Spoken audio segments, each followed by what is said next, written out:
I'm Amanda Crooke, I'm an herbalist, and I'm going to talk to you about how to select herbs for your air tea kettle. Before we begin, I'd like to say, you need to make sure that the herbs that you are using are safe for you. Sometimes you can know that ahead of time, but sometimes it takes a little experimenting. Plants are dynamic beings and they are going to interact with everybody's body in different ways. So you need to do a basic safety check. You want to make sure that the herbs are generally safe, that you're using the proper part of the herb. I like to include one herb that is supportive for the lungs, one herb that has really robust qualities but is not extremely fragrant, and then one herb that is more fragrant. And I encourage you to also mix and match the nuances of the different herbs. Again, trying one herb at a time first can be a good way to let you know how it's going to make your head feel, how it's going to make your body feel, and then you can really have fun blending them.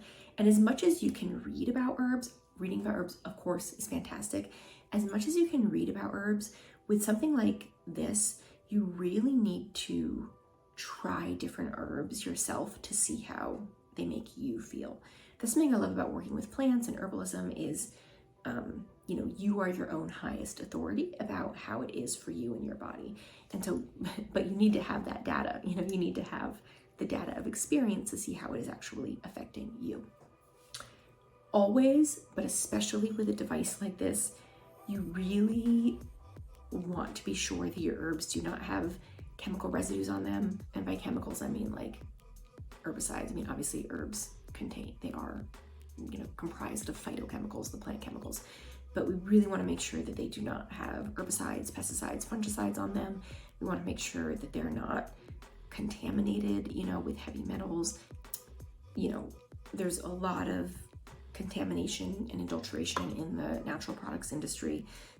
We want to make sure the herbs are what they say they are, and you want to make sure that they're not contaminated with microplastics, for instance, which is why, and all of these reasons are why you don't want to just open up a tea bag and use it, because tea bags maybe have microplastics. Also, the herbs that go into tea bags, unless you're buying very high quality tea, when I say tea, I mean herbal tea, those herbs are probably, much lower quality herbs than when you're just buying them bulk from a good wholesaler or from a farmer. Herbs that are going to give you a really good experience with dryer vaporization are going to be rich in monoterpenes, because that is some of the primary constituents released through vaporization, and you'll know that because they are fragrant. So I encourage you to experiment. I encourage you to see what works for you, what you like. I encourage you to use this device as a way to connect with herbs on a deeper level and really explore them, see how they feel in your body, and also connect with them on a spiritual level.